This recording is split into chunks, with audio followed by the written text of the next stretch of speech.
Tita, ibalik niyo na ako sa mama ko. Ayoko pong malayo sa kanya. Pakiusap po. Palabasin niyo ako rito! Ayoko sa'yo! Isa kang aswang! Pakawalan niyo ako! Wag! Wag! Isa ka na sa amin. At ang ating pinagsaluhan ay ang dugo ng aming angkan. Diyos ko, ano itong lugar na napuntahan natin dyan? Anak, nasa lungga tayo ng mga aswang. Mapapahamak tayo rito kung hindi tayo aalis.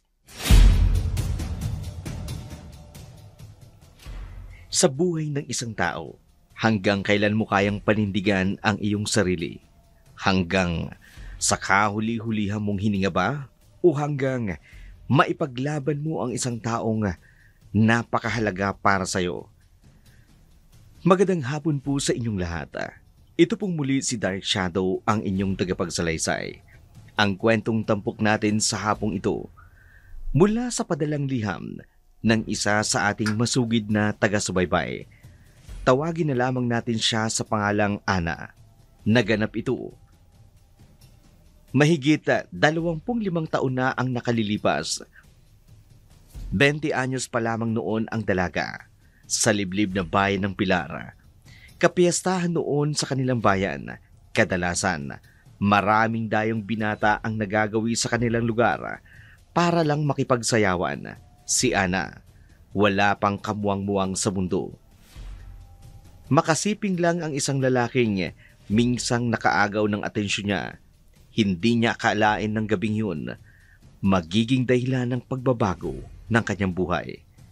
Makalipas ang 9 na buwan.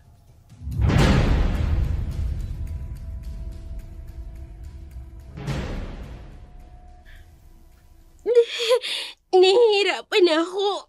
Hindi ko na po kaya. Ano bang sinasabi mo? Kayanin mo. Kung hindi mo pipiliting mailabas yan, hindi lang ang buhay ng batang mapapahamak. Pati ikaw, Ana. Pagod na po ako. Wala na po akong pwersa. Hindi ito ang tamang panahon para sumuko.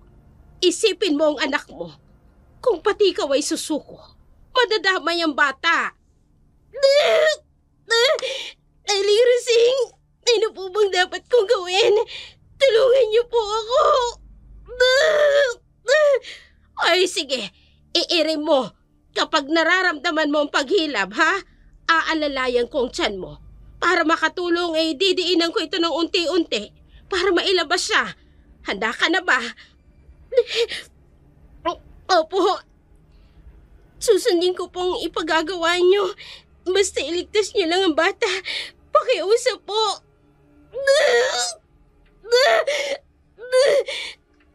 Ay, nakikita ko na ang ulo niya.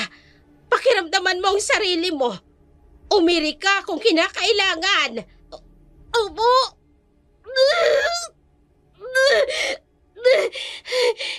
Hiramdam ko na. Anak, tulungan mo kung mailabas ka. Pakiusap.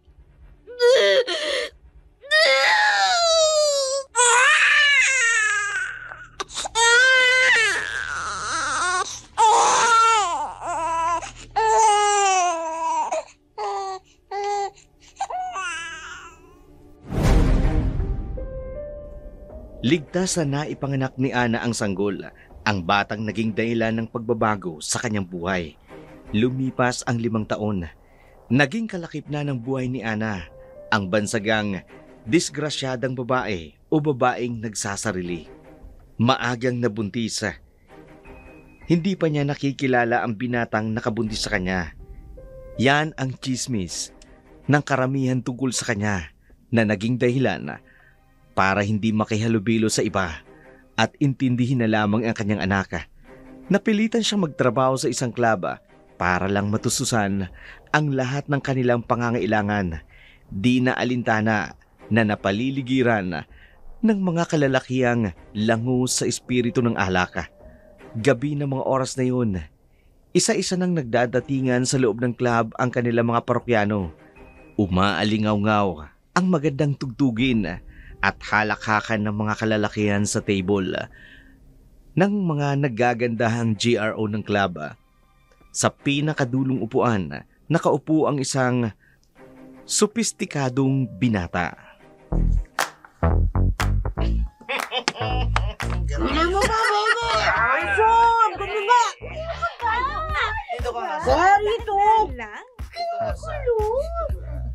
Dito ko kasi. Ay, hindi ka na! Huwag ka na pakipot kasi. Masakit. Ang iingi talaga ng mga tauhan ko. Lalo na kapag nakakainom sila. Nakakairita. Ganda-ganda mo talaga. Ay, samahan mo na nga dito. Ang ganda-ganda mo talaga. Ano ka ba naman? Sandali lang. Huwag mo akong hawakan dyan. Uy, ano ba? Kahit nagbumukhang matanda ka, huwag kang pakipot pa. Hindi mo ko tatabihan rito kung hindi mo rin naman ako gusto, di ba? Huwag ka naman kasing mabilis. Nasa labas tayo. Kung gusto mo akong masolo, humanap ka ng lugar para sa atin. Sige, sandali ka lang sa akin ha. Kukuha lang ako ng pera.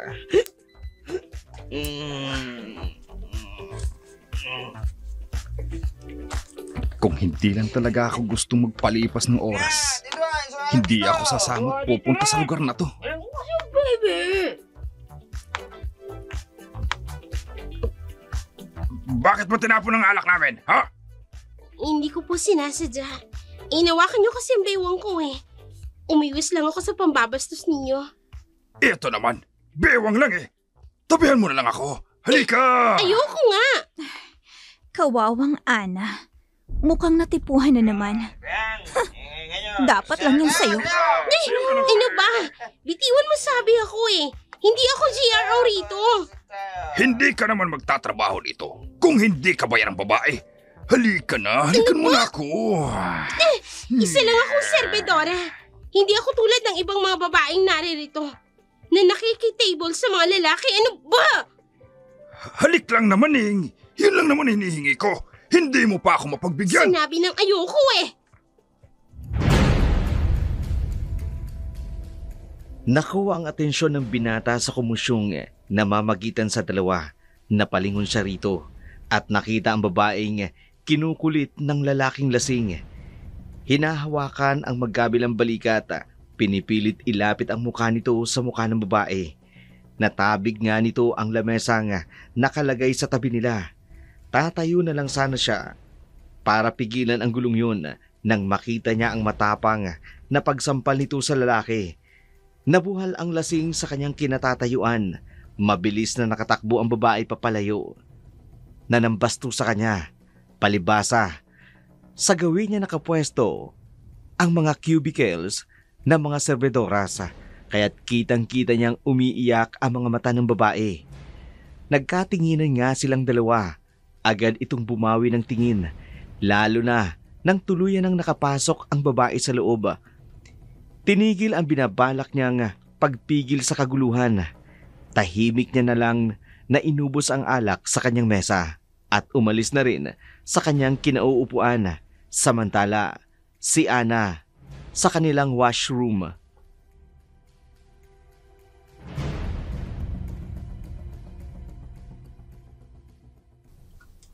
Kung walang hiyang yun, hinawakan niya ako sa baywang. Gusto pa akong halikan. Ana girl, okay lang ba? Nakita ko yung ginawa sa'yo. Sinaktan ka ba ng hayop na yun? Munti ka na. Kung hindi lang talaga ako nakapalag, malamang nagawan niya na ako ng masama. Eto minom ka muna ng tubig. Kalmahin mo ang sarili mo. Salamat talaga. Mabuti na lang talaga. Agad ko siyang nasampal. Dapat lang yun sa kanya, no? Naku, mag-iingat ka na lang uli. Alam mo naman sa ganitong klaseng trabaho, mapag-iinitan ka talaga, lalo pat maganda ka. Hindi mo talaga maiiwasan pag-interesan. Kung hindi ko lang talaga kailangan magtrabaho para sa anak ko, hindi ako magtsatsagang magtrabaho dito. Speaking of anak, kanina may tumatawag sa line natin, hinahanap ka. Nakaulitan na nga si Mama Sang. Sige, salamat. Si Jen, bigla akong namiss ang boses ng pinakamamahal kong anak. Baka sa mukha ni Ana ang kaba at takot. Nung tinungo niya ang landline area sa kanilang club, dahan-dahang pinindot ang numero ng teleponong ginamit na kanyang anak sa pagtawag. Palibasa, kapitbahay lamang nila ang kaibigan niyang may-ari noon, kaya madaling nakapunta ang bata sa kinaroroonan ng landline.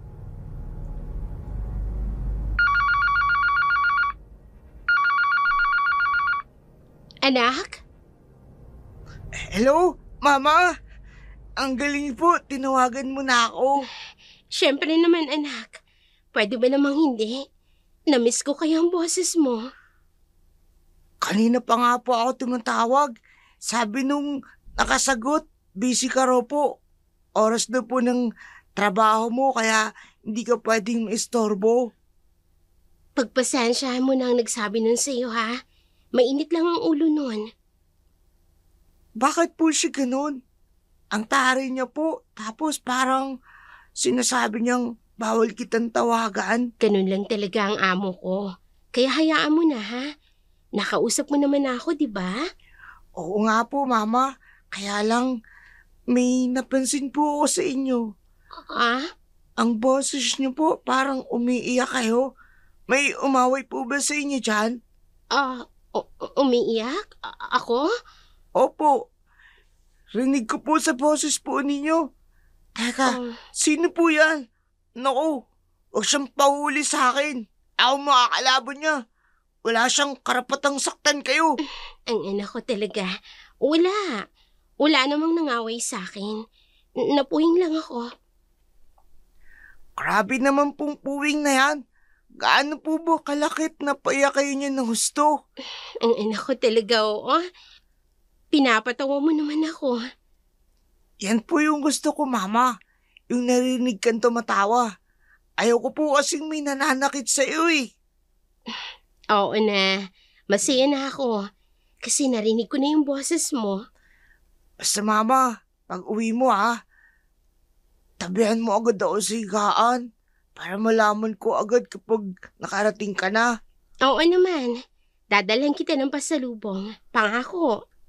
Hindi, kahit wala na pong pasalubong. Sapat na po sa akin yung makauwi ka rito, makasama kita sa bahay ng ilang araw. Hayaan mo. Pag uwi ko dyan, magtatagal ako ng ilang araw. Para naman masulit ko ang off ko. Lalo na't kasama kita. Salamat po, Mama. I love you po. I love you too, anak. Ay, bawal ang telebabad! Trabaho na! Yung kinalat mong mesa, ayusin mo! Naku, anak. Ibababa ko ng telepono, ha? Babalik na si Mama sa trabaho. Babay na. Bye po, Mama. Gusto ko na talagang makauwi agad sa amin. Bumalik si Ana sa kanyang trabaho. Wala naman siyang pagpipilian, kundi pagtiyagaan ang trabahong kanyang napasukan. Nag-iingat na lamang siya sa mga customer na pinaghahatiran niya ng mga order nilang alak hanggat maaari. Hindi siya gaanong nagpapakita sa lahat. Tsinetsyempo niya lang kapag hindi gaanong lasing ang mga customer na nakakaharap niya. Natapos niya ang huling linggo ng buong buwan sa kanyang pagtatrabaho. Meron siyang 4 na araw na nakalaang day off. Inipon niya sa loob ng buwan ang once a week niyang off sa trabaho para sulit niya namang makasama ang kanyang anak. Pagdating niya sa kanyang kwarto, himbing na natutulog si Jan sa kanilang higaan. Agad niyang nilinis ang kanyang katawan, nagbihis ng kanyang pambahay at tinabihan ang anak nito sa kanilang higaan. Niyakap niya ng mahigpit si Jan. Yun ang isa sa pinakamasayang sandali sa kanyang buhay. Samantala, dumating naman si Moira sa kanilang tahanan.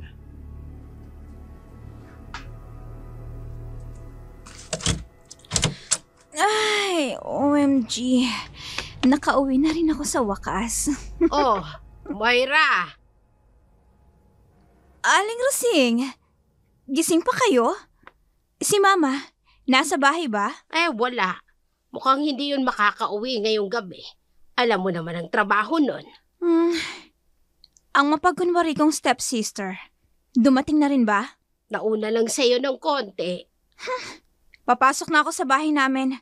Ayoko ulit makitang pagmumukha niya. Aba, ikaw pa talagang may ganang umasta ng ganyan. Ibang klase ka talaga, Moira.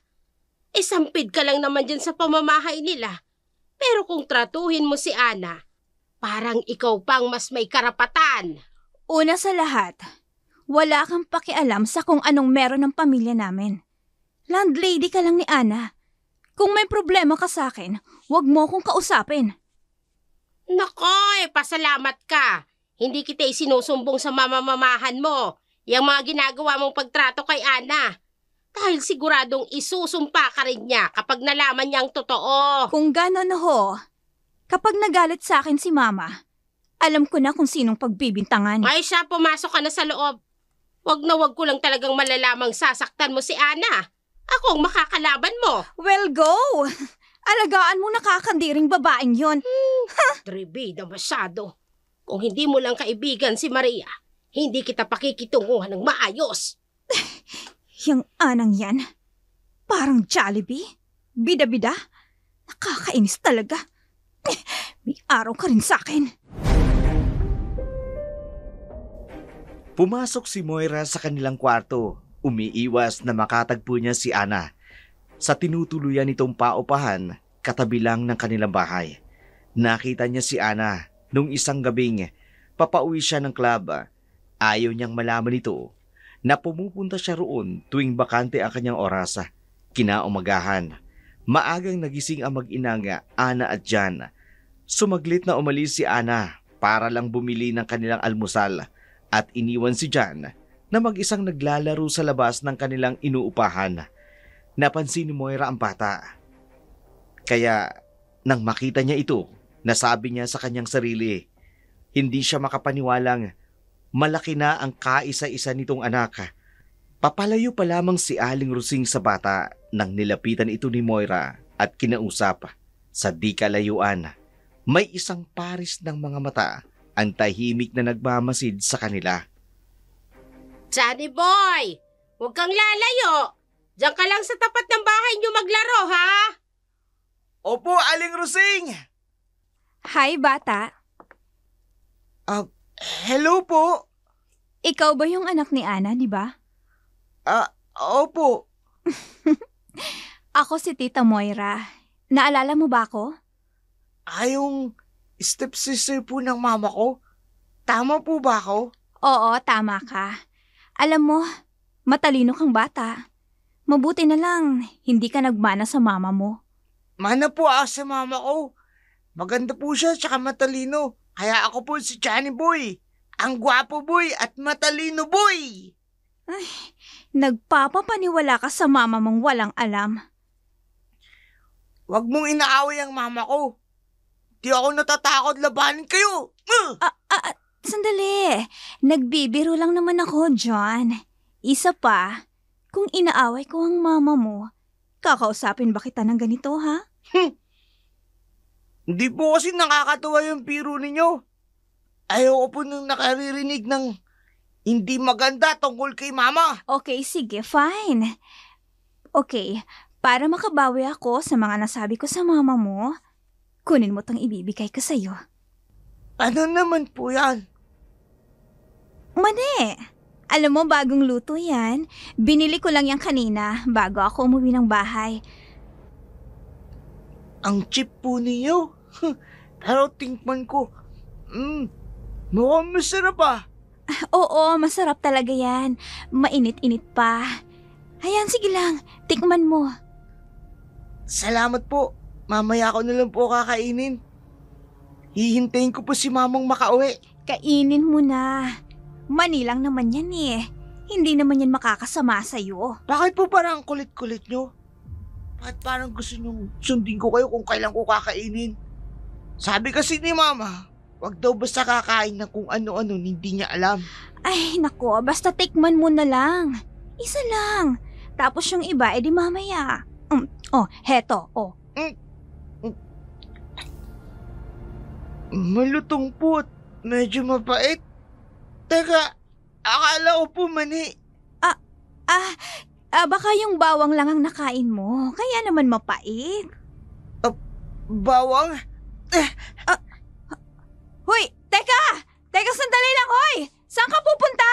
Johnny boy! Hoy! Diyan pala ang pangalan ng batang yan. Kumpirmado. May batang nakatira dito tulad ng edad na sinasabi ni Boss. Siya na nga kaya ang anak ni Bossing? Mabilis na pumasok si John sa kanilang inuupahan. Pumunta sa kanilang kwarto. May hinahanap sa drawer. Ang isang bagay na ginagamit nila kapag nahihirapan siyang huminga. Ikinalat niya sa loob ng drawer. Inisa-isa ang mga laman. Habang tumatagal, napapahinto na siya sa kanyang pagkilos. Unti-unti nang nanghihina. Napipigilan ng kanyang paggalaw sa kakapusan ng hangin. Naglilitawan ang malalaking pantal sa kanyang katawan. Tuluyan na itong napahiga. Dumidilim na ang paningin. Anino na lang ang taong nasa pintuan ang kanyang naaaninag. Tuluyan na siyang nawalan ng ulirata. Diyos ko! Jan! Anak! Jan! Aling Rosing! Tulong! Tulungan niyo ho ako! Ay, ano ba kasing nangyari? Hindi ko ho alam. Nakita ko na lang siya puro pantal sa katawan at walang malay rito sa kwarto. Tulungan niyo po ako. Ay, tumawag na tayo ng masasakyan. Dalhin natin sa ospital ngayon din. Ay, kung magtatagal pa tayo, baka kumapano pa ang anak mo tara na! Naging maagap si Ana. Nakuha niya ang inhaler na gamot ni John. Agad na pinindot ang inhaler at pilit na pinahinga ang anak. May nagbagandang loob rin na maghatid agad sa kanila sa ospital. Ipinasok ang bata sa emergency ward. Tiningnan ang kalagayan nito. Binigyan ng kaukulang mga gamot para humupa ang nararanasang pamamantal sa buo niyang katawan. Panay ang tangis ni Hana. Sinisisi ang sarili sa saglit na paggalingat sa bata. Ito ang ikalawang pagkakataong inatake na naman ng allergy si John. Labis niyang ipinagtaka kung paanong natitrigger ng allergy nito. Gayong kabilin-bilinan niya sa bata na maging maingat sa lahat ng pagkaing isusubo nito sa kanyang bibig pag-uwi niya sa kanyang bahay para kumuha ng kanilang mga gamit. May kapitbahay na nakapagsabi sa kanya, si Moira ang nakita nitong huling kausap ni John bago ito inatake. Walang ano-anong pumunta si Ana sa bahay ni Moira. Hoy, ano ba yan? Kakatok lang Kailangan pang ganyan kalakas? At talagang nang-aasar ka Nilakasan mo pang pagkatok? Sino? Huli ka rito, babae. Ano ba? Aray ko! Ba't hindi talagang galit mo sa akin, Kaya pati anak ko dinadamay mo. Ano ba? Aray! Ano ba pinagsasasabi mo? Wala akong ginagawa sa anak mo! Wala? Wala ba talaga? May nakapagsabi sa akin. Ikaw ang huling kausap ni John bago siya atakihin ang allergy niya. Ano ba? Bitawan mo sabi ko! Wala ka talagang puso. Kasalanan mo kung bakit inatake ang anak ko. Muntik na siyang mapahamak. Kung nataong hindi ko siya nabutan, siguradong patay na siya ngayon. At kung mangyari yun, mapapatay rin talaga kitang babae ka. Sige! Gawin mo! Akala mo ba natatakot ako sa'yo, ha? Sige! Try me! Lumapit ka sa akin. Gigilitan ko talaga yung liig mo. Bakit mo ba ako pinagbibintangan? Nakikipagkwentuhan lang ako sa anak mo. Oo. Pagkatapos, nilaso mo ng pagkaing ibinigay mo. Ang kapal talaga ng mukha mo. Inagaw mo na sa akin ang atensyon ng mama ko. Pati anak ko ipapahamak mo. Ilang ulit ko bang sasabihin sa'yo, hindi ko naman intensyong ipahamak ang pamangkin ko. Binigyan ko lang naman siya ng pagkain. Malay ko bang bawal sa kanya yon? Huwag mong matawag-tawag na pamangkin ng anak ko. Hindi tayo magkadugo. Nakikipagkwentuhan lang ako sa kanya. Masama na agad ang tingin mo. Kung idadamay ko siya sa galit ko sa'yo, hindi ko na dapat siya trinato ng tama. Ang dumi ng utak mo. Hindi pa ba? Muntik nang ako sa pagtratong sinasabi mo. Kaya huwag mong sabihin na hindi kita pwedeng pagbintangan sa ginawa mo. Okay, fine. Kung talagang yan ang nasa utak mo, bahala ka na. Pero itong tatandaan mo pagbabayaran mong lahat ng ginawa mong to sa akin. Hindi lang ikaw. Lalong-lalo na yung anak mo. Labas! Lumabas ka na ng pamamahay namin! Ang kapal talaga ng mukha niya. Hindi pa tayo tapos! Nalaman ng kanilang ina ang namamagitan sa kanilang dalawa. Pilit silang pinag-aayos, pero matigas ang paninindigan ni Ana. Hinding-hindi na talaga siya makikipagkasundo kay Moira.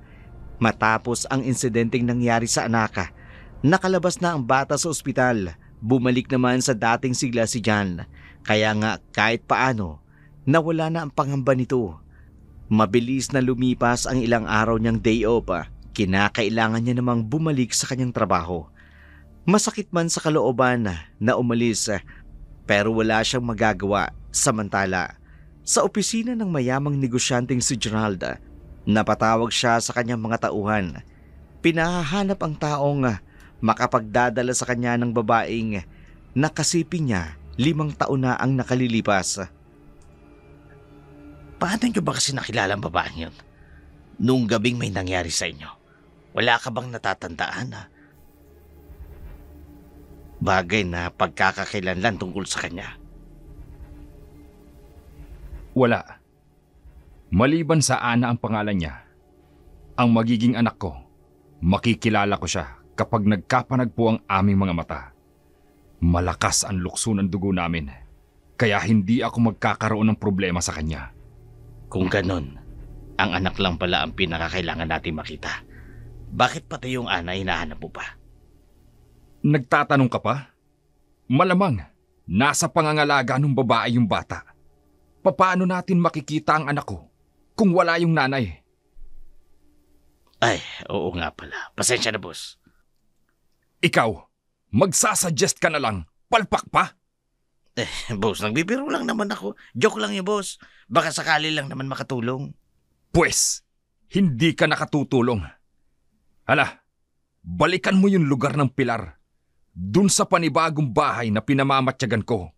Wag na wag kang babalik dito na hindi ka nakakakuha ng tamang balita tungkol sa nanay niya.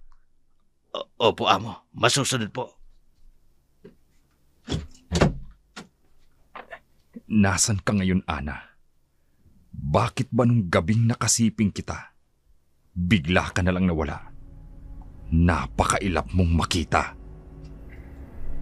Napapikit si Gerald sa kanyang kinauupuan. Biglang naalala ang unang gabi nang makilala niya ang dalaga. Bilog ang buwan noon at kagagaling niya lang sa isang napakahalagang pulong ng kanilang angkan. Sa lugar ng Pilar, napadaan siya sa isang kapiyastahan. Nang maagaw ang kanyang pansin sa isang sayawan, bumaba siya sa kanyang sasakyan. Naglakad-lakad mag-isa. Napadako siya sa pinakabungad ng sayawan. Ang lahat sa kanilang mga kapareha nang mamataan niya ang isang dalaga.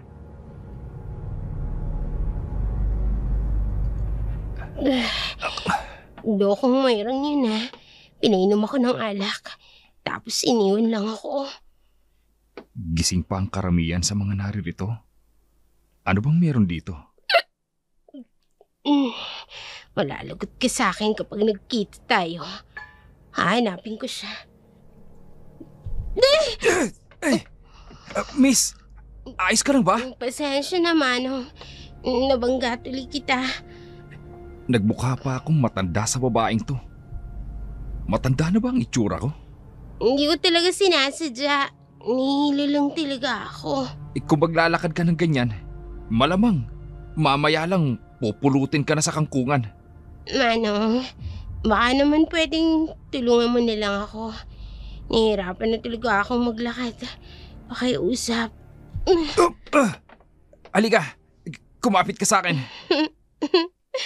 Ang lakas mo pala. Nagawa mong buhatin si Ana. Lasing ka ba talaga? O pinagtitripan mo lang ako? Huwag ka nang magalit. Kinarga mo na nga ako Ang babaeng to, Ginawa pa talaga akong alila? Anong ginawa mo sa akin? Sorry. Hoy! Gising! Saan pa kita dadalhin? Gising! Ay, nakakainis.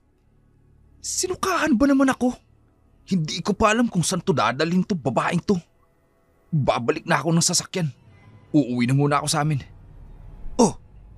Si boss. Boss, bakit may karga ka?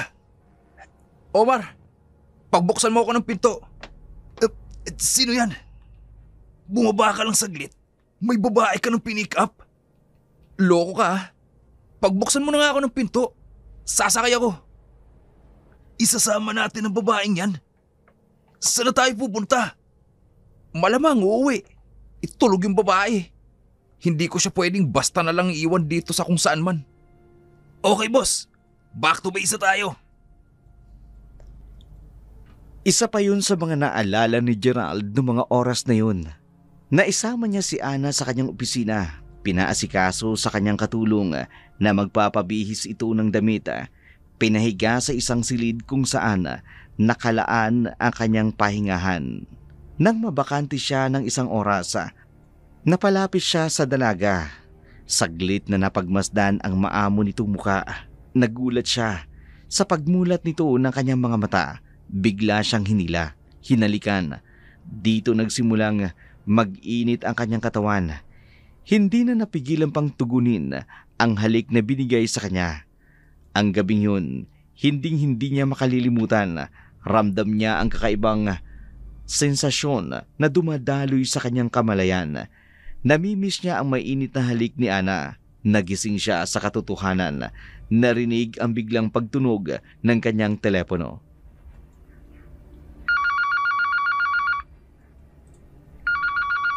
Nakatulog pala ako. May tumatawag.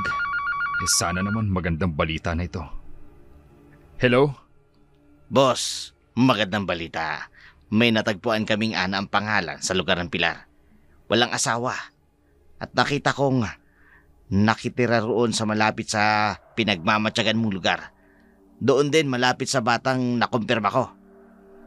Ibigay mo sa akin ang saktong address. Pupuntahan ko. Agad na tinungo ni Gerald ang tahanang tinutukoy ng kanyang tauhan. Walang pag-aatubiling, hinanap si Ana. Si Aling Ursing ang unang nakausap nito. Siya rin naman, dating Aling Maria. Nagulat ang matanda kung bakit hinahanap ng isang mayamang lalaki ang kanyang anak. Sinabi ni Gerald ang pakay na anak noong una. Noong una, itinanggi pa nitong kasama nila si Ana. Wala kasi siyang tiwala sa mga taong maaaring nagpapanggap lang, lalo na sa taong ngayon palang nakakilala. Umalis si Gerald nang hindi malang nakita ang kanyang mag-ina. Nangako namang babalik ito, oras na magkaroon siya ng pagkakataong mapuntahang muli ang kanilang tahanan. Samantala, nabalitaan ni Moira ang pagpunta ng nasabing lalaki. May kung anong planong pumasok sa kanyang isip, walang kaalam-alam. Ang lahat sa biglaan niyang pagpunta sa paupahang bahay ni Ana. Nakita niyang tahimik na naglalaro ang bata sa loob ng bahay. Jan! Shh! Jan! Tita Moira? Buksan mong pinto. Dali! Ayoko po. Magagalit si Aling Rusing. Ano ka ba? Ako lang to. Eh bakit? Natatakot ka ba sa akin? Hindi naman po. Pero may bilin sa akin si Mama. Huwag akong lalabas ng bahay. At huwag raw akong makikipag-usap sa inyo. Grabe naman tong si Ana. Kung ilayo ka sa akin parang may gagawin akong masama sa'yo. Pasensya na po. Sumusunod lang po talaga ako sa bilin sa akin ni Mama. Si Mama mo nga nagsabing puntahan kita dito. Ha? Pero si Tita... si Aling Rusing po kasi kagagalitan niya ako. O sige, ganito na lang. Buksan mo ang pinto, aalis tayo. Tapos, pupuntahan muna natin si Mama mo dun sa trabaho niya para mawala yung duda mo sa akin. Talaga po? Pupunta tayo kay Mama? Oo, Alam ko kung saan nagtatrabaho ang mama mo. Kaya sumama ka sa akin. Sige na. Miss na miss mo ng mama mo, di ba? Opo, sige po, sasama po ako. Nakatanggap ng tawag ang kampo ni Gerald mula sa isang hindi kilalang tao. Sinabi nitong kilala nito si Ana, pati ang nag-iisang anak nito. Gusto raw nitong makipagkita sa kanya. Pero sa isang kondisyon, bigyan sila ng pabuya kapalit ng impormasyong ibibigay nila. Hindi naman ito tinanggihan ni Gerald.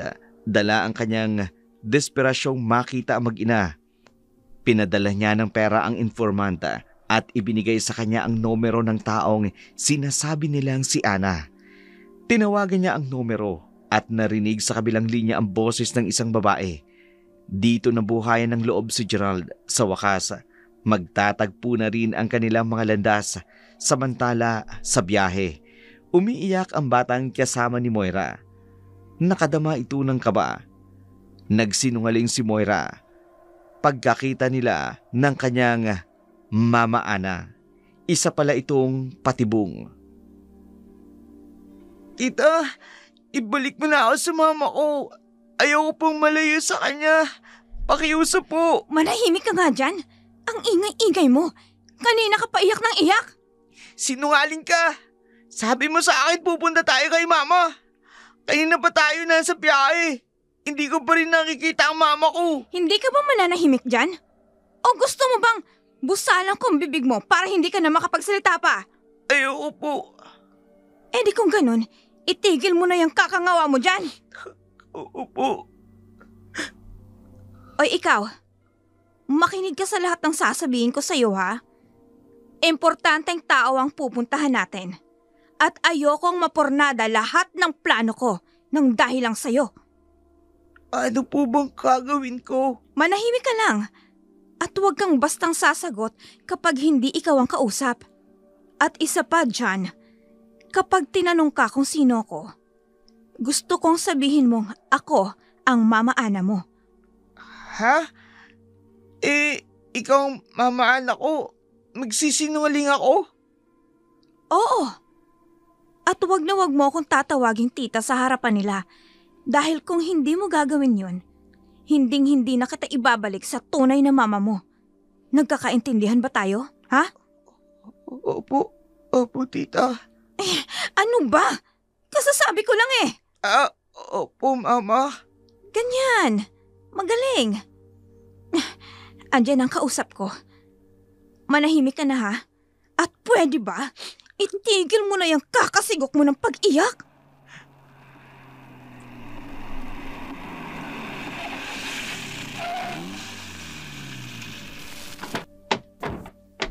Madam Ana! Ako nga. Nandyan na ba ang tatay ng anak ko? Magkikita na kayo. Maya-maya lang. Sa ngayon, mag-convoy muna kayo sa amin. Madam. Sige. Talagang napaka-misteryoso ng lalaking ito. Susunduin na lang kami. Sa alalay pa. Nakakawalang gana. Tita? Ano ba? Nakalimutan mo na bang pinag-usapan natin? Jingle po ako eh. Pwede po bang lumabas muna ako saglit ng sasakyan? Maghintay ka. Susubukan ko lang tawagan yung kausap ko. Nang makausap ni Moira ang kanyang kausapa, tahimik lang na nagmamasid si Gerald nang dumating ito. Nakaupo ito sa likuran ng upuan ng minamanihong sasakyan ni Omar. Pinagmamasdan ang ginagawa na mag-ina sa gilid. Bigla siyang napaismid. Sa wakas, makakapiling niya na rin ang anang pinahahanap niya. Kaba at takot ang kanyang nadarama. Ngayon lang sila muling magkikita ng babae. Hindi niya alam kung ano ang magiging reaksyon nito kapag nagkaharap na silang muli.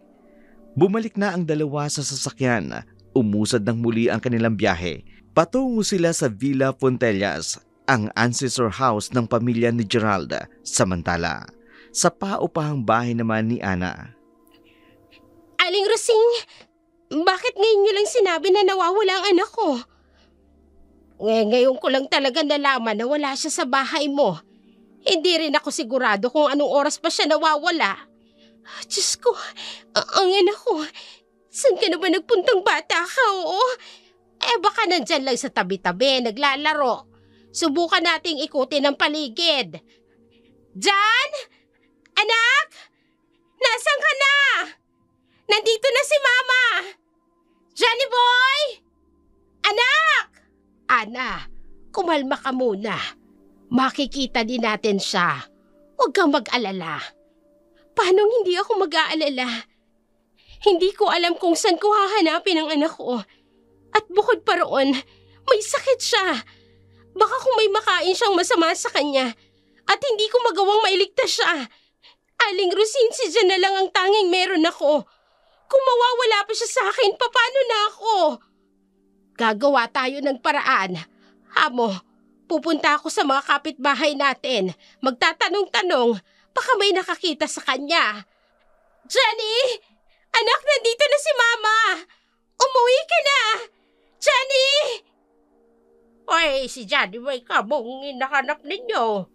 Ay, may nakakita raw sa kanya. Kasama ng isang babae. Maganda at sexy ang suot. Ay, maganda at sexy. Oy, saan papunta? Aba, hindi namin alam. Ano ba kasi ginatupag mo, babae ka?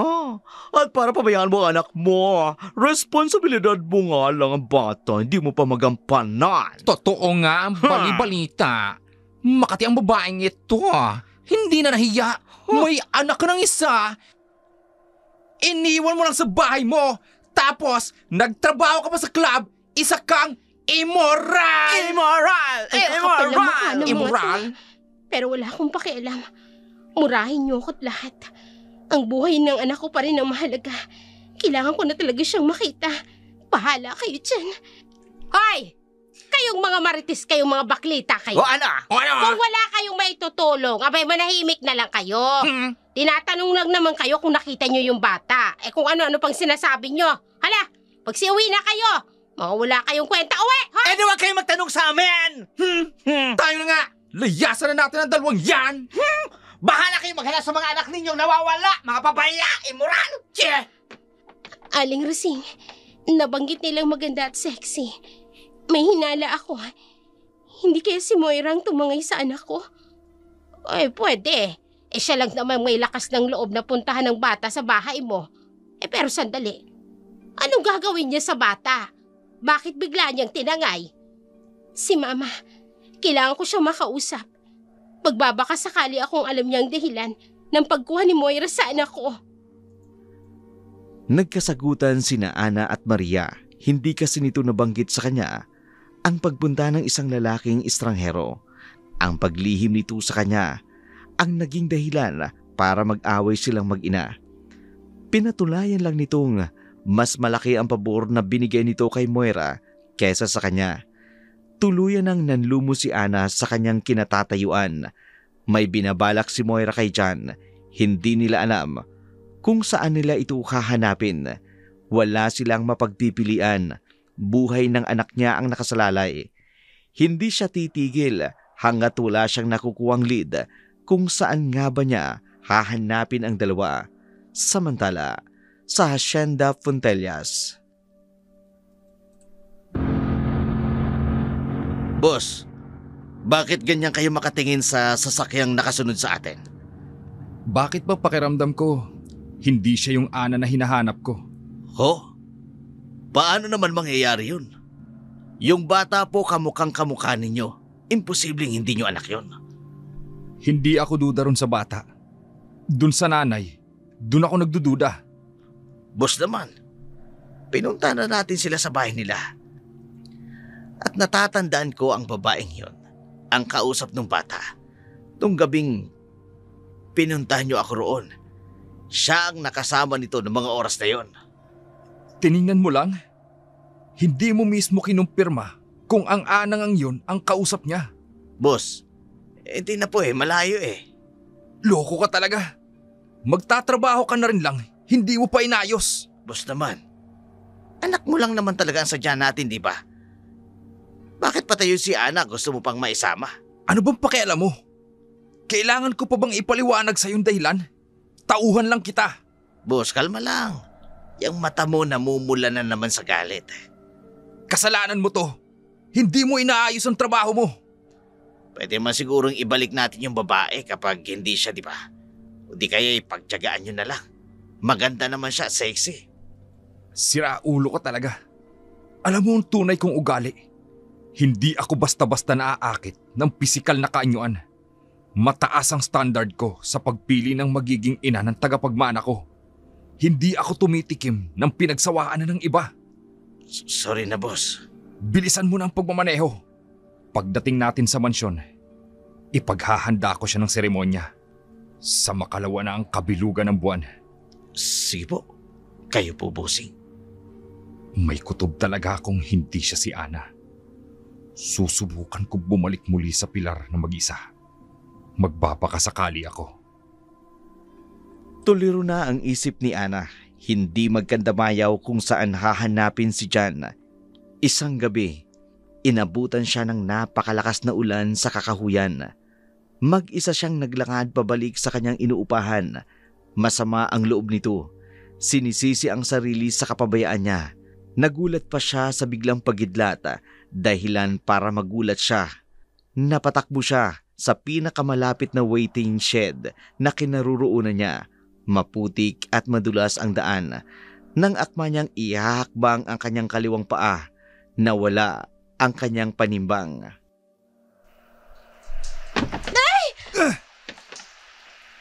Miss! May sumalaw sa akin. Paano? Bigla siya nakasulpot sa likuran ko. Ayos ka lang ba? Hindi ko gaanong makita ang kanyang mukha. Napakahaba kasi ng kanyang buhok. At nabasa niya ng malakas na ulan. Kung ayos ka na, pwede ka na sigurong umayos sa pagkakatayo mo. Teka, bitiwan mo nga ako. Huwag mo akong hawakan. Ganyan ka ba talaga magpasalamat? Imbis na sabihin mong salamat, aawayin mo pa ako. Ano bang paki mo? Sinabi ko rin ba sa yung saluhin mo ko? Hindi naman, di ba? Nagmamagandang loob na nga ako para sa'yo para hindi ka man lang mahulog dyan sa putikan. Ako pa ang masama? Bakit ba kasi nandito ka? Huwag mong sabihin sinusundan mo ko. Bakit magnanakaw ka ba? Hold-upper ka, no? Sa itsura kong to, mapapagkamalan mo akong kriminal? Oo nga naman. Magara ang suot niya. Pero dahil nga sa hindi makitang gaano ang mukha niya, hindi ko mawari kung pangit ba siya o gwapo. Hoy, huwag mo nang piliting titigan pa ang mukha ko. Dahil hindi ko rin naman ipakikita sa'yo kung gaano ako kagwapo. Antipati kong to. Wala akong interes na malaman ang totoong itsura mo. Ay! Diyos ko! Kumidlit na. Ayoko pang mamatay! Hindi ka nga interesadong makita ang mukha ko. Nakayapos ka naman sa braso ko. Oh. Ay! Diyos ko! Sige, pagbibigyan kitang yumapo sa akin hanggang sa tumigil ng ulan. Pero oras na huminto na to, maghihiwalay na tayo ng daan. Nakakainis talaga. Utang na loob ko pang samahan niya ako sa gitna ng ulang ito. Yung kidlat naman kasi. Alam kong masama ang loob mong samahan kita rito. Pwede naman kitang iwan kung gugustuhin ko. Pero paano? Ang higpit ng pagkakahawak mo sa braso ko. Huwag mong isipin ginusto ko to, ha? Wala lang talaga akong choice. Ay, naku. Kakainis. Sa dilim ng paligid, hindi namamalaya ng dalawa kung ilang oras na silang nakaidlip magkatabi roon sa waiting shed. Maghahating gabi na ng magising si Gerald. Bumangon na ito. Hindi pa pwedeng abutan siya ng 12:00 sa daan. Malapit na magkabilugan ng buwan.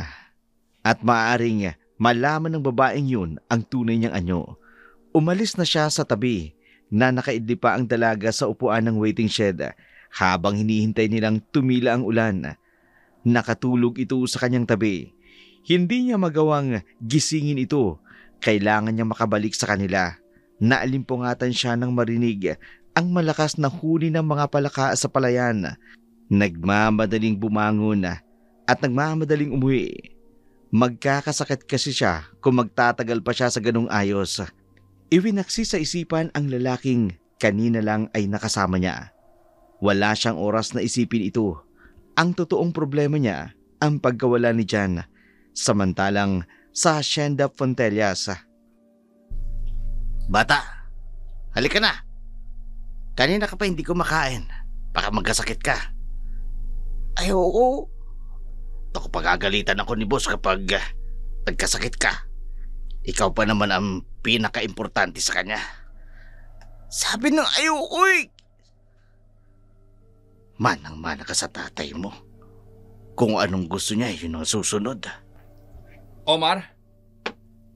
Anong problema? Boss, wala naman. Ito kasing bata ayaw kumain eh. Ayaw? Hindi pa ba siya kumakain mula pa pagkarating dito? Opo, boss.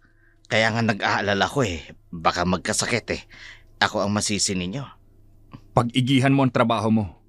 Nakamasid si Mama sa lahat ng ginagawa mo sa apo niya. Apo? Ako bang tinutukoy ng lalaking ito? Bakit kung tingnan ako ng taong ito parang nakangisi? Nakakaloko yung tingin niya. Bata, ano ang pangalan mo? Huwag kang matakot sa akin ha. Hindi kita sasaktan. Binilinan ako ni Mama. Huwag ako magdadaldal. Hindi pwede ako makipag-usap sa estranghero. Shh, uy, huwag mo siyang sasagutin ng ganyan. Naku, bata ka eh. May pinagmanahan ka talaga sa pagiging suplado mo. Po? Wala, ang sabi ko ang gwapo mo. Kumain ka na. Nakakatuwang batang ito. Para akong nakikipagtalo sa batang version ko. Bakit po kayo tumatawa? Natatawa lang ako sa'yo. Mamaya, pwede ba kitang masolo? Marami akong itatanong at sasabihin sa'yo. At gusto kong maging tapat at totoo ka sa akin. Sige po. Johnny boy? Anak? Nandito ka lang pala. Kanina pa kita hinahanap. Oh, excuse me, Mr. Bakit mo kinakausap ang anak ko? Napadaan lang naman ako. Pasensya na. Omar, ikaw na ang bahala sa ating bisita. Yes, boss. Ang suplado ng isang yan ah. Tinanong ko lang, nilayasan ako. Sayang, gwapo pa naman. Madam, magpunta muna kayo sa inyong silid. Maya-maya lang ay magsisimula na ang handaan para sa inyong pagdating. Magbihis muna kayo ng porman lang damit. Nakalagay po sa kwarto ninyo. Ganun ba? Sige. John, dito ka lang ha? Magbibihis lang ako. Babalik ako agad. Opo. Umiiwas ng tingin ang bata sa nanay niya. May away ba ito mag-ina? Kailangan malaman ko. Hindi pwedeng hindi ko malaman kung anong dahilan ng ganyan nilang tinginan. Pinaghandaan pala nila ang pagdating namin dito. Ano kaya ang sunod na mga mangyayari mamaya? Para may iniisip siya. Tinitingnan niya ba ako? Ako ang alalay. Dakilang alalay. Pero kung makatingin siya, susundan ko siya. Baka kung may binabalak siyang kung ano. Kakaiba ang naging pakiramdam ni Moira sa loob ng asyenda. Kahit alam niya na ang pagdiriwang na yun ay para sa kanilang dalawa ni Jan. Lumabas na siya sa kanyang silid at pumunta sa pagdarausan ng handaan. Nakita niya ang kabuang ayos ng bulwagan. Hindi tulad ng karaniwang handaan na maraming tao ang nagsisipagdalo. Samantala ng mga oras na yun, iilan lamang sila. Si Gerald, kasama ang dalawang matanda na kung iistimahin niya, higit na ito sa 80 taong edad. Itinatago lang ng kanilang totoong edad ang kahanga-hanga nilang kasuotan, luma, maluwang, at may mga disenyong antigo na hindi basta makikita sa kung saan. Nakahatag sa maliit na bulwagan, ang mga iyon ang mga kakaibang disenyo ng seremonya. Mga ginintuang malalaking banga, mga nakahilerang itim na mga kandila sa paligid. Kumakalat sa paligid ang usok ng insensong ngayon niya palang naamoy. Pilit siyang ngumingiti sa kanyang mga nakakasalubong kahit ang totoo, kabado si Moira. Boss! Handa na ba kayo? Sige na, kapag tinawag kita, ikaw na ang bahalang magpasimula ng seremonya. So MC ako ngayon. Driver na, katiwala pa sa event. Ngayon ako magsisimula ng seremonya. Thank you sir sa pagtitiwala. Bakit ba pakiramdam ko? May hindi magandang mangyayari. Yung lalaking nagsusuplado sa akin kanina, siya pala ang host ng gabing ito? Magandang gabi sa inyo, Mama, at ang aking pinakamamahal na lola. Ngayong gabi, makikilala na natin ang mag-inang matagal na nating hinahanap. Omar, pasimulan mo na ang pagdiriwang. Ang tambol!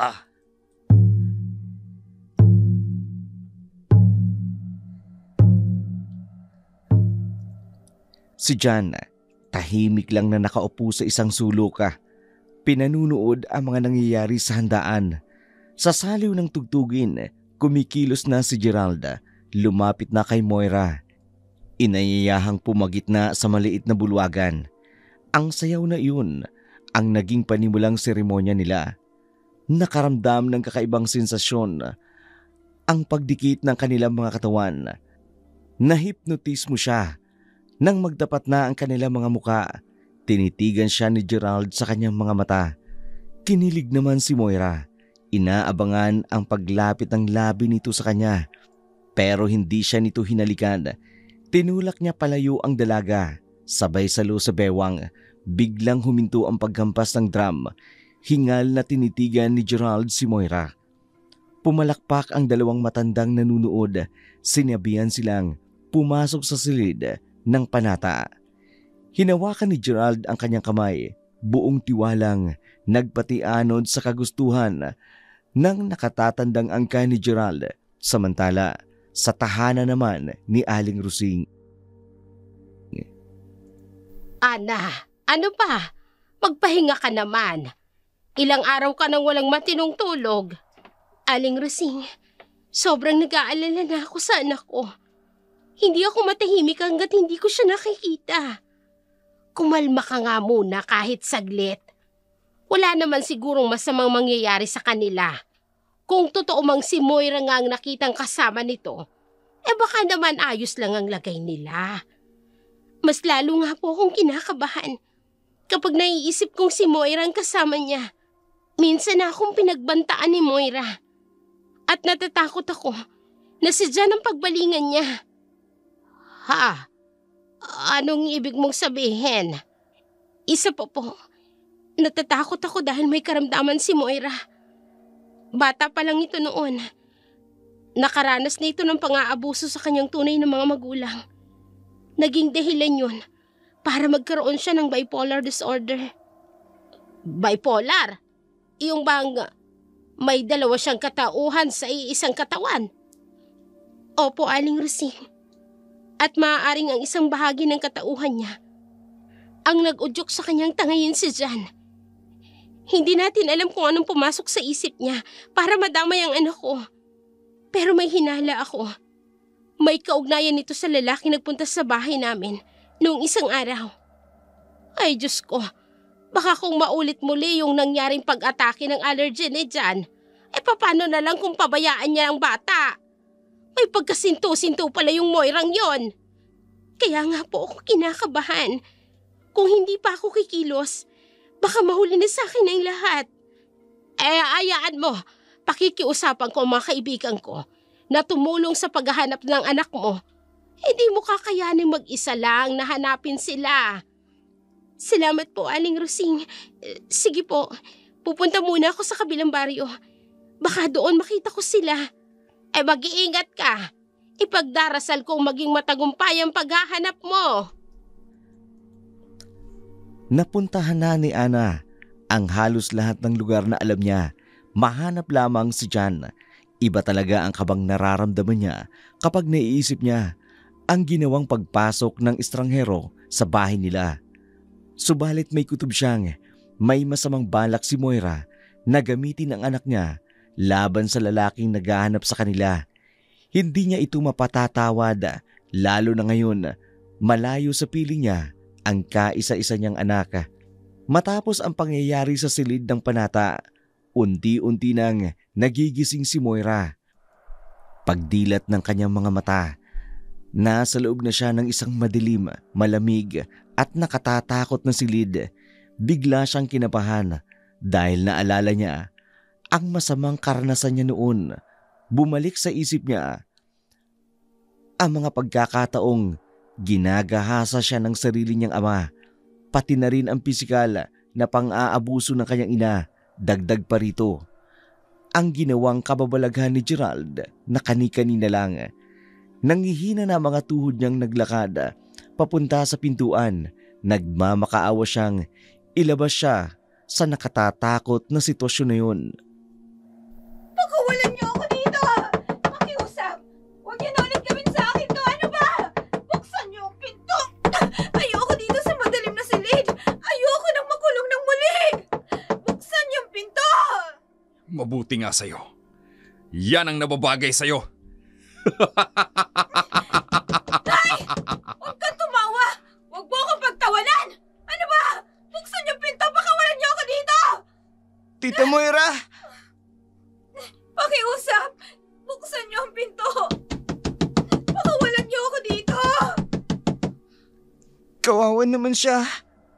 Bata, anong ginagawa mo dyan? Halika rito. Huwag kang lumapit dyan. Halika. Kawawa naman po siya. Manong, ang Tito Moira ko po, nakakaawa po siya eh. Di po ba natin siya pwedeng palabasin? Di ko masasagot ang tanong mo yan. Ang amo ko lang ang pwedeng magdesisyon kung pwede siyang lumabas o hindi. Ako lang po nakikiusap. Pakulan po natin siya. Pero bata, hindi ko pwedeng gawin na gusto mo. Ako ang mananagot. Si Papa Gerald po, kung sa kanya po sasabihin, mapapakawalan po ba siya? Nalaman niya na pala ang kaugnayan niya kay Bossing. Manong, hindi ko alam bata. Omar, anong ginagawa niyo rito? Boss, itong anak mo naaawa ron sa babaeng parurusahan mo. Nakikiusap. Ako na ang bahala sa kanya. Sige na, bumalik ka na sa iba mo pang gagawin. Opo, boss. John? Anak? Papa, kanina ko po kayo gusto makausap. Si Tita Moira po, pakawalan mo na po siya, please. Gusto mo siyang pakawalan. Pero bakit? Ginawan ka niya ng masama. Tapos, inaalaala mo pa rin siya? Ang turo sa akin ng mamaan ako, wag daw pong gumanti. Hindi lang siguro niya po alam na mali yung ginagawa niyang pagsama sa akin rito. Kaya po nakikiusap ako sa inyo. Maawa na po kayo kay Tita Moira. Gustuhin ko mang gawin yan. Ang mama at lola mo ang may kagustuhang parusahan siya. Sa ngayon, ang tanging magagawa lang natin maghintay. Sige po. Pero gusto ko rin po makita si Mama. Gusto mo na bang makauwi agad? Opo, miss na miss ko na po siya eh. Sige, sa makalawa, ihahatid ko na kayo. Sa isang kondisyon. Huwag mo munang sabihin sa kanya ang tungkol sa akin. Ako mismo ang makikipag-usap sa kanya para maging buo na tayo. Gusto mo ba yon? Opo, kaya lang, bakit hindi niyo nang pukusapin si Mama? Pag nagkita kayo, bakit po ang dami niyong paligoy-ligoy? Masyado kayong OA. Sa bahay na mag-inang Maria at Ana, galit ang naging reaksyon nitong malaman ang totoong dahilan ng pagkawala ni John. May isang lalaking naging testigo na makita ang dalawang sumakay sa isang sasakyan. Balak niya sanang sitahin at pigilan ang dalawa, pero naalala nitong pamangkin nga pala ito ni Moira. Pero sa huli, nadamay pa ang binatang yun sa galit ni Aling Maria. Ito ang kauna-unahang pagkakataong nagpakita ng pagkadismaya sa dalaga.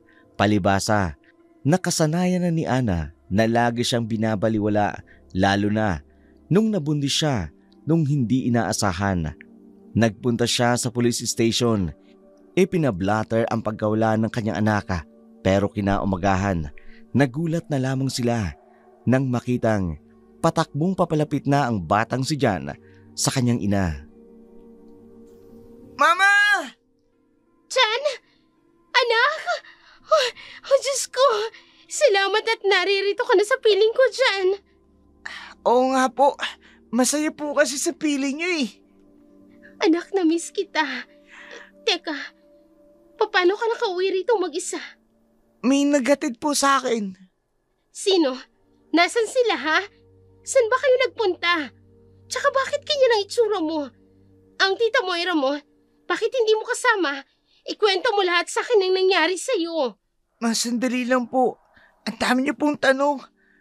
Alin po ba doon ang una kong dapat sagutin? Sagutin mo ang unang tanong ko. Sinong naghatid sa'yo at nasaan ang tita Moira mo? Nakaalis na po.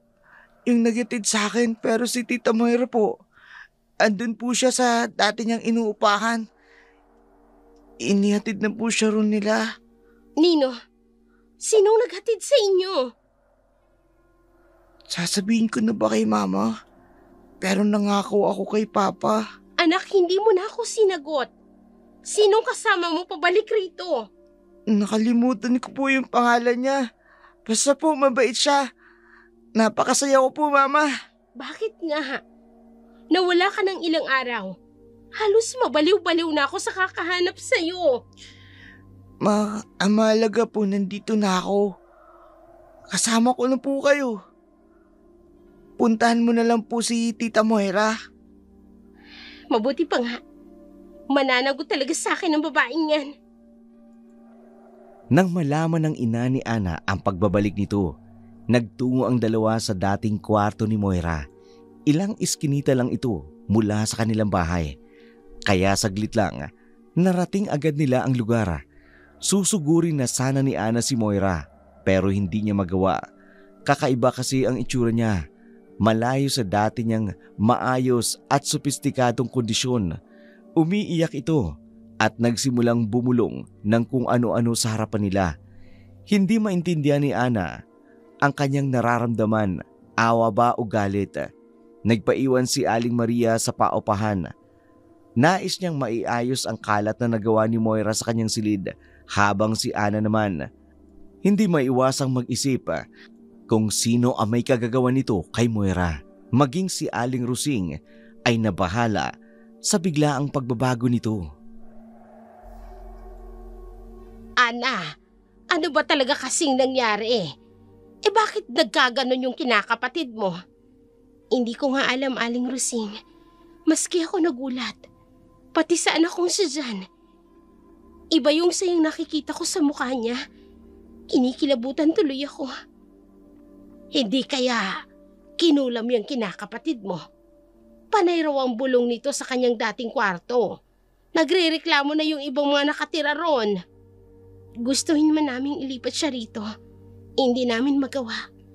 Natatakot kaming lahat na masaktan niya. Baka naman na narabis siya, hindi kaya? O naglalaway ba? Nagiging agresibo? Para bang hindi niya alam ang ginagawa niya? Malaki ang galit ko sa kanya. Lalo na nang tangayin niya ang anak ko. Pero hindi ko namang ginustong mangyari to sa kanya. Nakakatakot. Parang hindi basta karma lang yung nangyari sa kanya. Ang anak mo, tinanong mo na ba? May nabanggit man lang ba ito tungkol sa mga nangyari sa kanila? Nung mga araw na nawala sila. Nag-aalangan ako, Aling Rusing. Ayokong mawala sa mga mata ni Jan ang kislap ng kaligayahan. Natatakot akong malaman na may madilim palang nangyari sa likod ng mga ngiti niyang yun. Ayokong mangyari yun. Ikaw na rin mismo ang nakapagsabi na baka nga may nakatagong masamang pangyayari sa dalawa.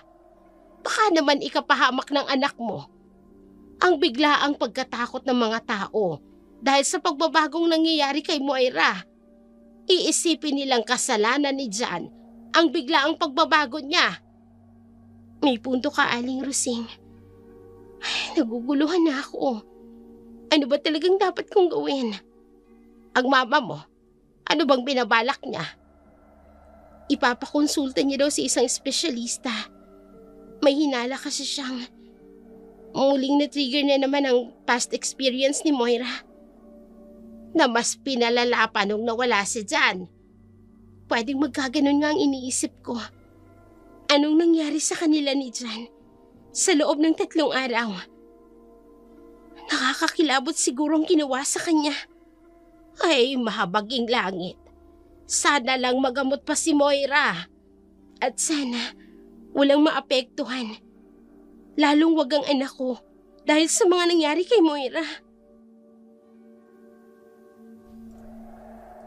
Hindi nga nagkamali ng hinala si Ana. Mismong mga ka-boardmate nito ang nagsabi na gumagawa na raw si Moira ng kalaswa-laswang gawain. Hindi ito ginagawa ng isang matinong babae. Huling-huli nila ang paggawa nito ng milagro sa banyo. Maging ang mga kalalakiang boardmate niya, bigla na lang hinihila, dinadala sa silid.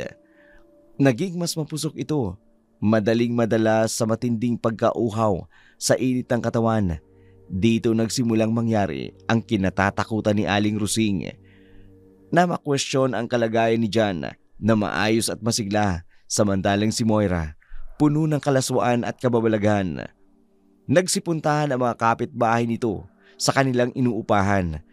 Gusto nilang usigin ang anak ni Ana, galit na galit sila dahil nga sa pakiging atribida at mga chismosa at pakialamera.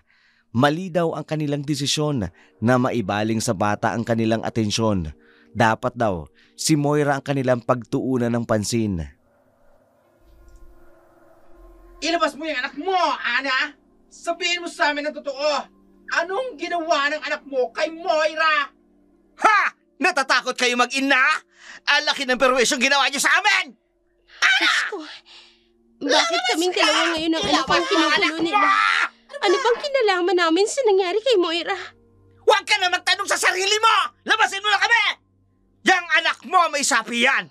Mula lang bumalik siya rito, naging perwisyo na si Moira! Dalhin niyo rito sa bahay niyo ang babaeng yon! Huwag niyo kami idadamay sa kamanlasan ng pamilya niyo! Ha!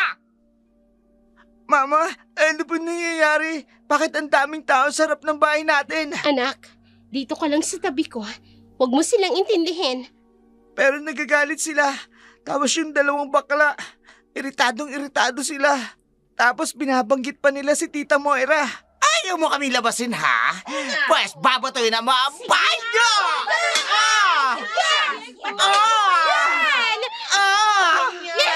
Ano pa? Ano ba? Lalakasan ko, ha? Mama, binabato nila tayo. Anak, dito ka lang sa akin. Baka tamaan ka ng bubog. Lumayas kayo rito! Mga perwisyo kayo, ha? Diyos ko, tulungan niyo po kami. Ilayo niyo po kami sa mga taong ito. Hoy! Anong ginagawa niyo? Bakit niyo binabatong paupahan ko? Ha? Kayo na naman? Wala talaga kayong kadala-dala, ano? Ilabas mo ang mga salot na yun dito! Kakalis ka sa namin para magtanda sa ganong perwisyo ng Moirang yan sa bayan ng Pilar! O ano bang pinagsasasabi niyo? Bakit nadamay ang mag-ina sa kasalanan ni Moira? Paano, Mula na magkaroon ng kaguluhan dito, nagkandawala-wala na yung mga boylets namin! Ha? Dahil sa anak ni Ana, siya nagdala rito kay Moira. Sa kanyang kalagayan, kaya pati sila na mag-ina ay dapat nasisihin. Ilabas mo yung 2, ha? Para hindi ka na madamay pa! Maawa naman kayo sa kanila. Wala silang kasalanan. Oy! Mama, ano gagawin natin? Galit na galit sila. Tignan natin! Ilabas Tignan natin mo yan! mga mga yan! Lumabas kayo! Labas! Labas!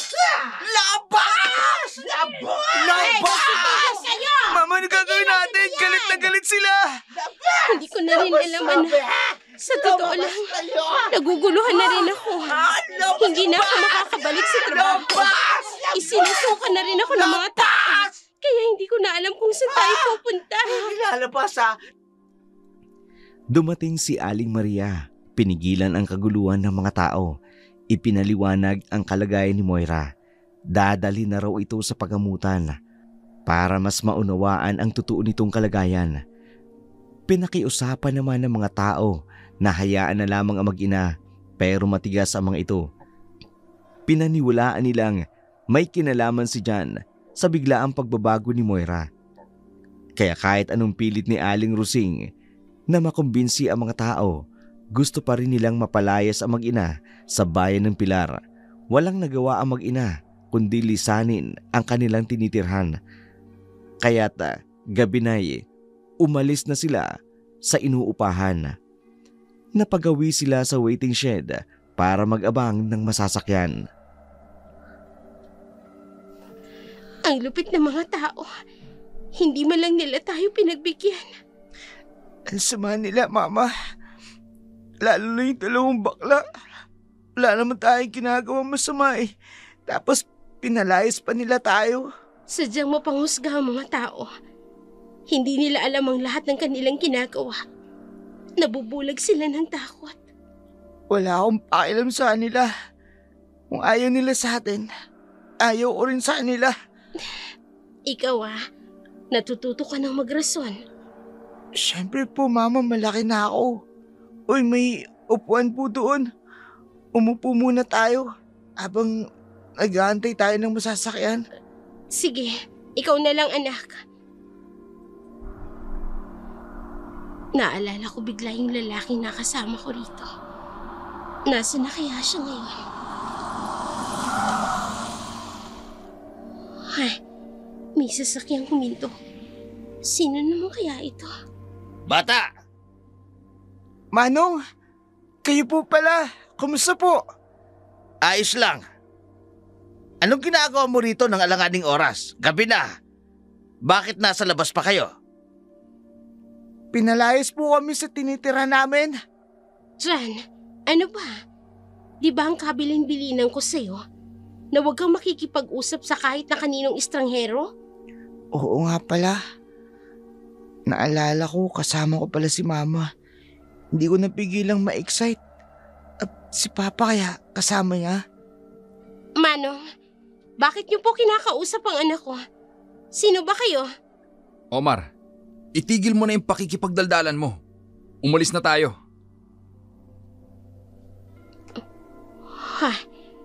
Yung boses niya, parang pamilyar sa akin. Hindi kaya siya yung mamang nakilala ko nung gabing umuulan? Pero boss, kuwan kasi. Sino ba yung kausap mo?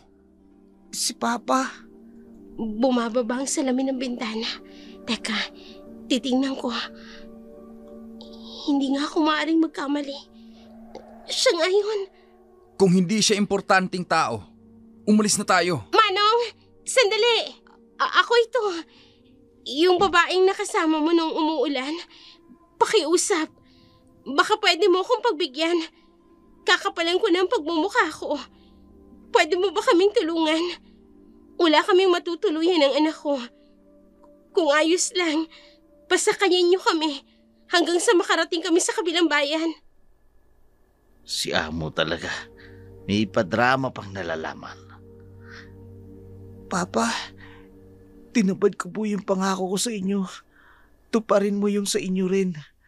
Pagkakataon na ito para mabuo kami. Doon din naman ang daan natin, di ba, Omar? Oo, boss. Sige, sumakay na kayo. Salamat. Salamat sa pagpayag. Tatanawin ko itong isang malaking utang na loob sa iyo. Pinipilit nilang tatlo na hindi magpahalata kay Ana, si John, Omar, maging si Gerald. Hindi makakilos at mapakali sa kanilang kinauupuan. Nagtataka man si Ana, pakiramdam niya. May kakaiba sa tatlong lalaking kasama niya. Binaliwala naman ni Ana.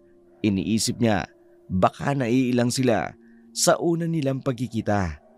Nais niya sanang magbukas ng isang mapag-uusapan. Kaya lang, ramdam niya ang kanyang katawan sa maghapong pagod sa kumusyong naganap sa kanilang bahay. Sa mabagal na pagtakbo ng sasakyan, nakaramdam si Anang na matinding antok, maging si Jan. Nakatulugan ang kanilang biyahe. Hindi nila namamalayan ang pagdating nila sa Hacienda Fontellas. Kinaumagahan nang magising si Ana sa isang magandang silid. Nagulat siya. Hindi niya namamalayan ang pagdala sa kanya rito. Agad niyang tinawag at hinanap ang kanyang anak. Jan? Anak? Nasaan ka? Jan? Gising ka na pala. Halika sa baba. Kakain na. Nasaan ang anak ko? Bakit mo kami dinala rito? Pwede bang huwag ka munang magalit? Magpapaliwanag ako ng maayos. Hindi ako galit. Nagtataka at nagtatanong lang ako. Bakit dito mo kami dinala? Hindi ba't nakiusap ka sa akin na tulungan ko kayo? Ginawa ko lang ang pakiusap mo. Oo. Pero hindi ang tumira sa pamamahay mo. Ang anak ko, ibalik mo siya sa akin. Aalis na kami rito. Hindi pwede. Hindi ako papayag. Dito lang kayo. Kung ayaw mo naman, iwan mo sa akin si Jan.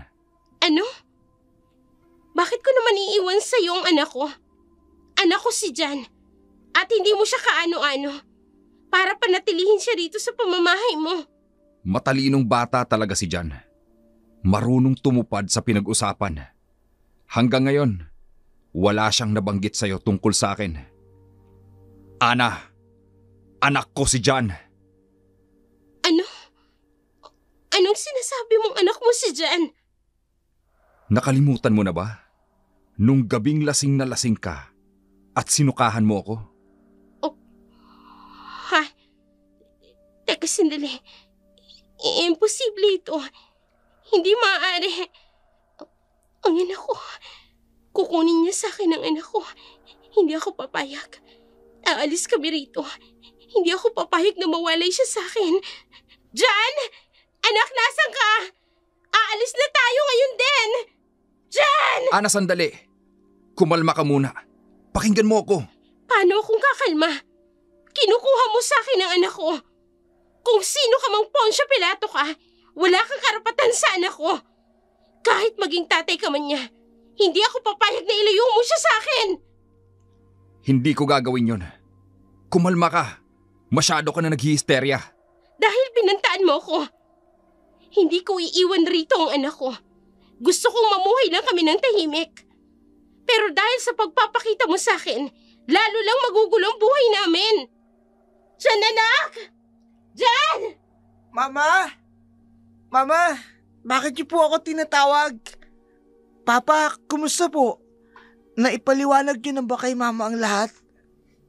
Jan, anak. Patawad. Galit ang mama mo. Anong ibig sabihin nito? Matagal nang alam ng anak ko ang totoo? Ako lang ang hindi nakakaalam? Magpapaliwanag ako. Huwag kang magagalit sa anak mo. Mama, sorry po.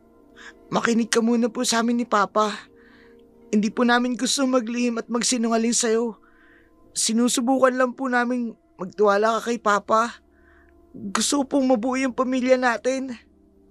Mabuo ang pamilya? Matapos niyo akong pagmukhaing tanga? Pinagkaisahan niyo ko. Hindi niyo man lang inisip na mas magagalit ako dahil dyan sa ginawa niyo. Tama na. Halika na dyan. Aalis na tayo rito. Hindi ko nagugustuhin pang magtagal pa sa lugar na ito. Pero Mama, ayoko po. Huwag nang matigas ang ulo! Tandaan mo, nagsinungaling ka sa akin. Kaya huwag mong isipin na ligtas ka na sa atraso mo. Tama na! Ayoko nang magpanggap na mabait pa. Isa lang ang gusto ko. Ang makasama ang anak ko. Tapos ilalayo mo siya sa akin. Hindi rin ako papayag. Diyos ko, ang mga mata niya nalilisik sa galit. Anong nangyayari? John, anak, mamili ka sa amin ng mama mo kung kanino ka sasama. Sa akin ba o sa kanya? Ayoko pong mamili. Sa school, lagi na akong namimili kung ano yung tama at kung anong mali. Mahalaga kayo pareho sa akin. Di po ba pwedeng mabuo na lang tayo, Mama, Papa? Mama, pagbigyan mo na po ako. Ayoko magkawatak-watak muli tayo. Buo na tayo eh. Tsaka wala namang dahilan para mailayo ako kay Papa. Pakiusap, Mama. Pakinggan mo ako. Pumayag ka sa gusto ko. Sa gusto ni Papa. Kung ayaw mo matulad ang nangyari kay Tita Moira. Ha? Ngayon ko lang naalala. Bakit hindi ko naisip yon? Sila ang mga taong nakasama ng anak ko. Nila ni Moira. Noong mga panahong nawala sila. Ibig lang sabihin nun, sila rin ang may kagagawa ng lahat ng nangyari sa kanya. Mama, pumayag ka na. Anong desisyon mo sa sinabi sa'yo ng anak mo? Mananatili ka ba rito? O iiwan mo sa akin ang anak ko? Magsasakripisyo ako. Mananatili ako rito para sa anak ko. Pero wag mong nanaisin na papayag akong makasama ako rito bilang kabiyak mo. Hindi ko pa alam ang tunay mong pagkatao. Si Moira, gusto kong malaman ang totoong nangyari sa kanya sa bahay na to.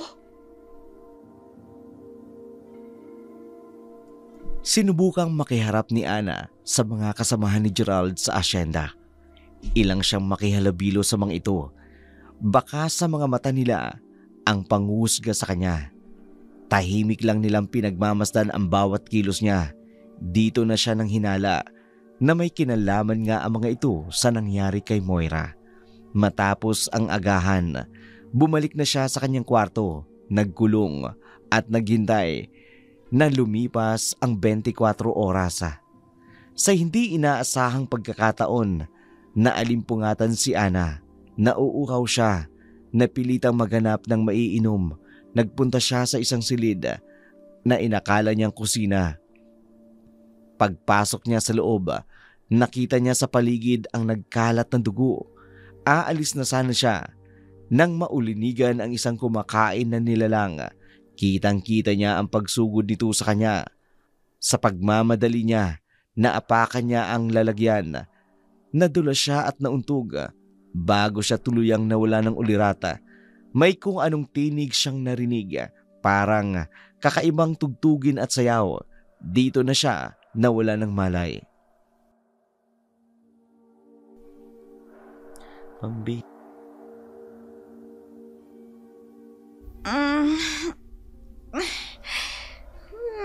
Nagsayaw lang naman kami kanina.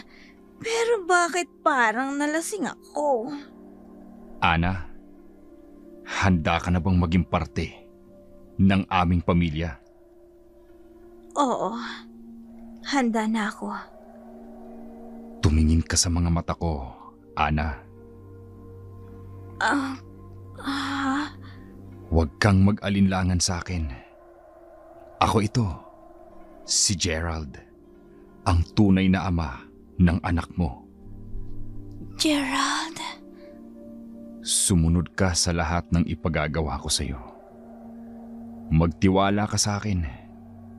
Para ito sa iyo at sa ating anak. Mahiga ka sa kama.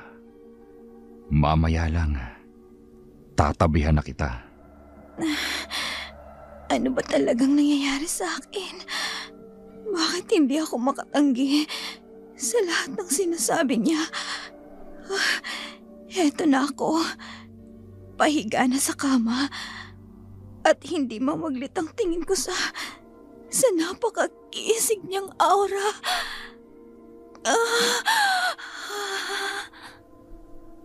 Lumapit si Gerald sa mesang nasa tabi ng kama. Kinuha ni Gerald ang sarong may laman. Bumigas ito nang sinaunang panalangin na ang kanilang mga aswang. Pumasok sa silid si Omar. Dinala ang isang lalagyan.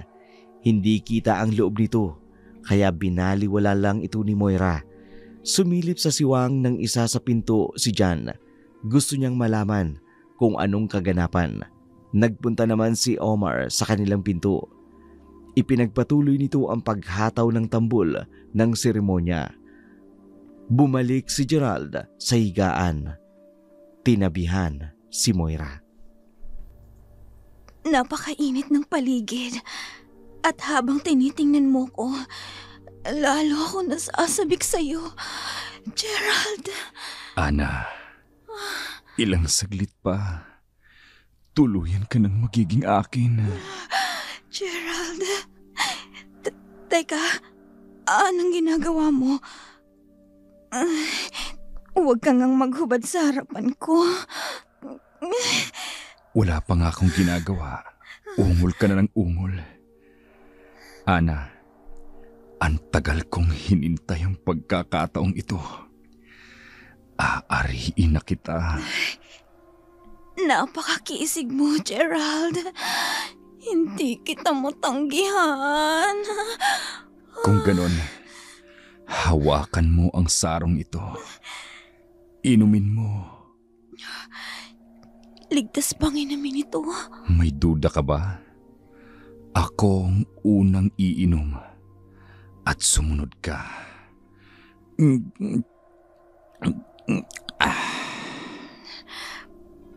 Gerald, kinakabahan ako.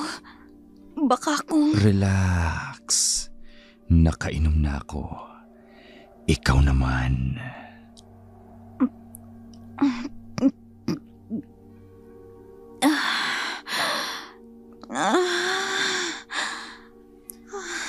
Naganap na. Ang sarong ito, ang simbolo ng bagong pagbubuklod ng ating mga sarili. Biyaya kung tapat ang hangarin. Kaparusahan naman kung may balakin kang maitim. Bakit ganito ang lasa? Ano ba to? Espesyal na uri ng alak.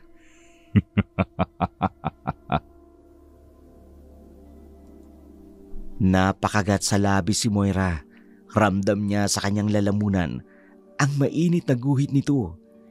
Hindi ito nakatiis na hawakan ang sarili niya. Kumilos na rin si Geralda. Dahan-dahang idinampi ang kanyang palad sa mga katawan ni Moira. Pinagapang mula sa kanyang balikat, braso, hanggang sa tiyan, pababa sa kanyang balakang. Napapikit si Moira sa kiliting dulot nito. Ito ang kauna-unahang pagkakataong naging uhaw siya sa kasabigan. Kusa niya ring tinanggal ang sariling damit at naghintay ng susunod na gagawin ni Geralda. Hawak pa rin nito ang saro. Biglang ibinuhos sa kanyang katawan ang natirang laman nito. Nagulat si Moira nang makita ang mapulang likidong dumaloy sa kanyang katawan.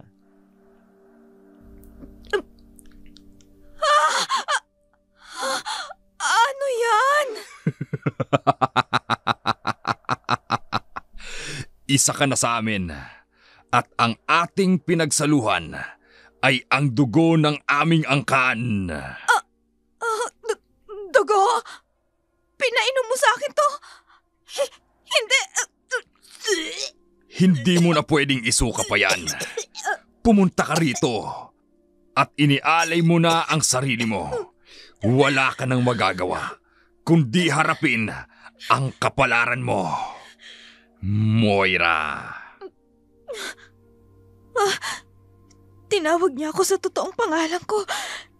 Ibig sabihin, nabunyag na ang pagpapanggap ko. Hindi.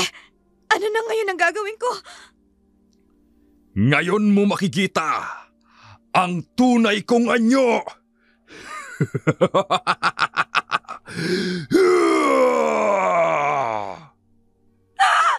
Hindi! Halimaw! Isa kang nakakatakot na halimaw! Ito ang tunay kong anyo, Moira. Ikaw ang magiging kasalo ko sa gabi ng aking kagutuman. Hindi! Palabasin niyo ako rito! Ayoko na! Nakakadiri ka! Hindi! Ipinakita niya na ang tunay niyang anyo. Kakaiba ka pero hindi ako matatakot. Tulad ng sinabi niya sa akin kanina. Palabasin niyo ako rito! Ayoko sa'yo! Isa kang aswang! Pakawalan niyo ako! Wag! Wag! Wag! Nanlaki ang kanyang mga mata. Hindi lang iisang aswang ang nagpakita sa kanyang harapan. May 2 aswang pang sumulpot sa likuran nito. Sinasadyang takutin siya para lang parusahan ito sa kanyang pagsisinungaling. Pinatigil ni Gerald ang seremonya. Dinig na dinig sa labas ng silid ang walang tigil na pagwawala ni Moira. Si Jan naman bumalik sa kwarto nito. Humiga sa kama at nagpahinga. Kumilos ito na parang walang nangyari sa kanyang mga nakita. Ito pala ang sinasabi ng kanyang ama na makikita niya matapos silang magkasarili ng mag-usap. Hindi naman siya natakot kahit aswang ang mga kasama niya. Bagkus natuwa pa nga ito. Nalaman niyang hindi pala siya ulila sa ama. Hindi makapaniwala si Moira. Ang inaakala niyang karangyaang pinapangarap niya, magiging bangungot pala. Umiyak si Ana. Hindi siya makapaniwala.